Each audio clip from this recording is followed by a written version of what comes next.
Joe had been a taxi driver for nearly 2 decades. He'd seen it all, from the bustling streets of the city at rush hour to the eerie calm of the early morning hours. He preferred the night shift, fewer passengers, less traffic, and a kind of tranquility that only darkness could bring. But there was one thing about the night that Joe didn't like: the strange fares. It was a rainy Thursday night, the kind where the sky seemed to weep endlessly. Joe was about to end his shift when his dispatch crackled with a request. He glanced at the clock on the dashboard. It was just past midnight. The address was unfamiliar, located in a part of town he rarely visited. It was a new development area, still under construction, and there weren't many people around there yet. Sighing, Joe accepted the fare. His cab's windshield wipers struggled to keep up with the deluge as he navigated the dark, winding roads. The streetlights were few and far between, casting long, ominous shadows that seemed to dance along the edge of his vision. The GPS led him down a narrow road, surrounded by half-built houses, where the only sound was the rain drumming on the roof of the cab. Joe pulled up to the address, a partially completed house with no lights on. It looked abandoned, but the dispatch was clear this was the pickup spot. He waited a few minutes, hoping the passenger would appear, but no one came. He was about to leave when he saw a figure emerging from the darkness. The man was tall, dressed in a long, dark coat with a hat that obscured his face. Something about him seemed off, but Joe couldn't quite put his finger on it. The man walked slowly towards the cab, his shoes splashing in the puddles. Joe hesitated for a moment but then unlocked the doors. The man opened the back door and slid into the seat without a word. Joe caught a glimpse of his face in the rearview mirror, a pale, gaunt face with hollow eyes that seemed to stare right through him. "Where to?" Joe asked, trying to keep his voice steady. The man didn't respond immediately. He seemed to be thinking, or maybe listening to something Joe couldn't hear. Finally, he spoke, his voice low and raspy. "Just drive." Joe didn't argue. He pulled away from the curb and started driving aimlessly through the empty streets. The rain intensified, and the windshield wipers struggled to keep the view clear. The city seemed to fade away into the darkness as Joe drove deeper into the unknown. The man in the back seat remained silent, and Joe couldn't shake the feeling that he was being watched. Every now and then, he glanced in the rearview mirror, but the passenger's face was always obscured by shadows. The only thing Joe could see clearly was the man's eyes, cold, empty, and unblinking. "Where exactly do you want to go?"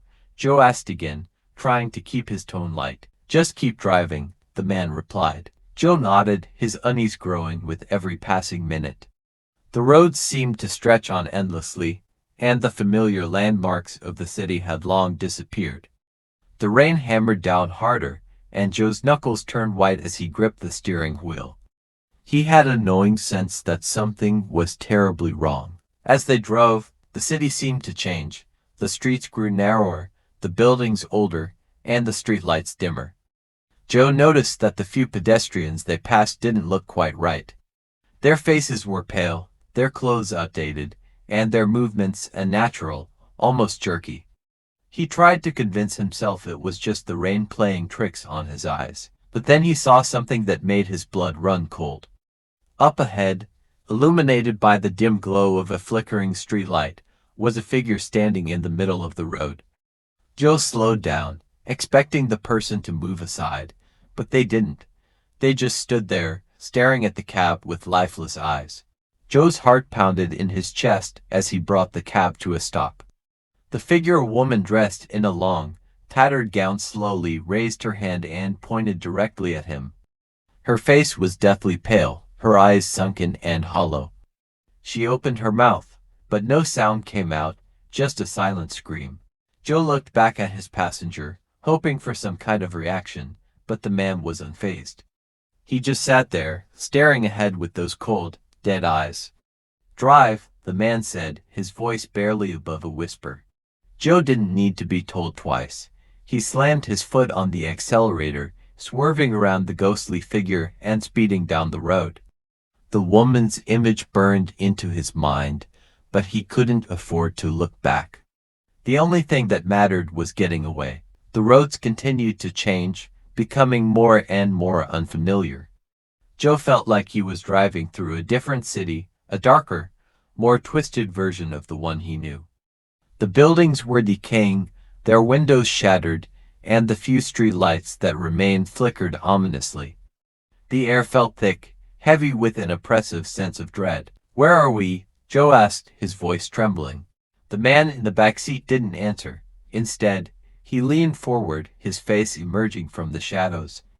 Joe's heart skipped a beat as he saw the man's features more clearly. His skin was ashen, his eyes sunken deep into his skull, and his lips were thin and cracked. "You've been here before," the man said, his voice like a cold breeze on the back of Joe's neck. Joe shook his head. "No, I haven't. I don't know this place." "You do," the man insisted. "You just don't remember." Joe's mind raced, trying to make sense of the man's words, but nothing came to him. The more he tried to remember, the more his head ached, as if something was blocking his thoughts. "Why are you doing this?" Joe asked, his voice barely a whisper. The man's expression didn't change. He leaned back into the shadows, leaving Joe to grapple with his growing fear. The road stretched on, leading them deeper into the unknown, and Joe's sense of reality began to blur. He wasn't sure how long they had been driving, but it felt like hours, maybe even days. Then, out of the darkness, a memory surfaced, one that Joe had buried deep within himself. It was from years ago, on a night just like this. He had been a young taxi driver back then, new to the city and eager to make a living. That night, he had picked up a fare in a bad part of town, a man who was drunk, angry, and looking for trouble. Joe remembered the fear he had felt when the man had pulled a knife on him, demanding his money. But what he remembered most vividly was what happened next. In the struggle, Joe had fought back, and in a moment of sheer terror, he had struck the man with a wrench he kept under his seat. The man had fallen, his body crumpling to the ground, blood pooling around his head. Joe had panicked. He hadn't meant to kill him, it had been an accident. But in his fear, he had done something he would regret for the rest of his life. He had fled the scene, leaving the man's lifeless body behind. Joe had never told anyone about that night. He had convinced himself that it had been self-defense, that he had no other choice. But the guilt had haunted him, gnawing at the edges of his mind. He had tried to forget, to bury the memory deep within, but it seemed the past had finally caught up with him. "Do you remember now?" the man in the back seat asked, his voice echoing in Joe's mind. Joe's hands shook on the steering wheel as he nodded. "I didn't mean to. I didn't want to." The man's eyes gleamed with a cold light. "It doesn't matter what you wanted. What matters is what you did." Joe's breath caught in his throat. The man in the back seat, he wasn't just a passenger. He was something else, something far more sinister. Joe had a sinking feeling that he knew exactly who the man was, even if he couldn't bring himself to say it. "You've been driving in circles," the man continued, his voice taking on a more menacing tone. "But you can't outrun your past, Joe. It's time to face it." Joe's fear reached a fever pitch as the road ahead began to twist and distort, the landscape warping into a nightmarish vision. The buildings seemed to close in on him, their windows like empty eyes watching his every move. The rain turned into a torrential downpour, drenching the cab and reducing visibility to almost nothing. "Where are we going?" Joe demanded, his voice breaking. The man in the back seat leaned forward once more, his cold breath brushing against Joe's neck. "Home," he whispered. Joe's heart pounded as the road suddenly ended, opening up into a vast, empty field. In the distance, barely visible through the rain, was a single household, decrepit, and surrounded by darkness. Joe recognized it immediately. It was the house where it had all happened.